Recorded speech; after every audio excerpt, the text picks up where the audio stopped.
Paris Olympics ഫുട്ബോളിൽ ഫ്രാൻസിന് എതിരാളികളായി വരുന്നത് quarter ഫൈനലിന് എതിരാളികളായി വരുന്നത് അർജന്റീനയാണ്. നിലവിൽ ബി ഗ്രൂപ്പിൽ നിന്നും രണ്ടാം സ്ഥാനക്കാരായിട്ടാണ് അർജന്റീനയുടെ വരവ്. ഫ്രാൻസ് ആവട്ടെ 3 മത്സരങ്ങളിൽ 3 വിജയിച്ചു. തിയറി ഹെൻറിക്ക് കീഴിൽ തകർപ്പൻ പ്രകടനമാണ് ആതിഥേയരായ ഫ്രാൻസ് ഇത്തവണത്തെ പാരീസ് ഒളിമ്പിക്സ് ഫുട്ബോളിൽ കാഴ്ചവെച്ചത്.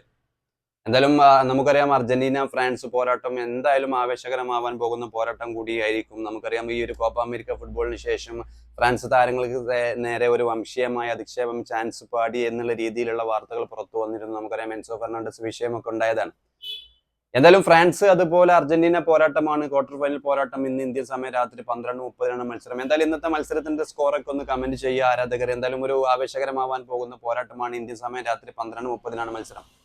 ആവിയർ മഷറാനാണ് അർജന്റീനയുടെ കോച്ച്. ഫ്രാൻസിന്റെ ആകട്ടെ അവരുടെ വിഖ്യാതമായ താരം അല്ലെങ്കിൽ അവരുടെ ലെജൻഡറി താരം തിയറി ഹെൻറിക്ക് കീഴിലാണ് ഫ്രാൻസ് വരുന്നത്. നമുക്കറിയാം, മുൻ ബെൽജിയത്തിന്റെ അസിസ്റ്റന്റ് കോച്ചൊക്കെ ആയിരുന്നു തിയറി ഹെൻറി. നിലവിൽ ഫ്രാൻസിന്റെ യൂത്ത് ടീമിനെ പരിശീലിപ്പിക്കുകയാണ്. ആവിയർ മഷറാനാണ് അർജന്റീനയുടെ യൂത്ത് ടീമിന്റെ പരിശീലകൻ.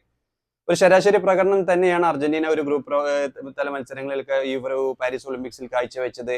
അൽമാഡയും ഫെർണാണ്ടസും ഒക്കെ മികച്ച ഫോമിലെത്തിയിരുന്നു. പക്ഷെ അൽവാരസ് ഒക്കെ കുറച്ചുകൂടി ഭേദപ്പെട്ട പ്രകടനം കാഴ്ചവെക്കേണ്ടതുണ്ട്.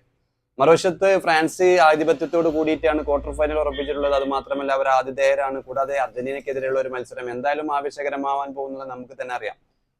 എന്നാലും ഇന്ത്യൻ സമയം രാത്രി 12:30 മത്സരം വരുന്നത്. Argentina France. എന്തായാലും ഇന്നത്തെ മത്സരത്തിന്റെ സ്കോറൊക്കെ ഒന്ന് പ്രഡിക്റ്റ് ചെയ്യുക. ഈ ഒരു വീഡിയോ ഇഷ്ടമായി കഴിഞ്ഞാൽ ചാനൽ ഒന്ന് സബ്സ്ക്രൈബ് ചെയ്യുക.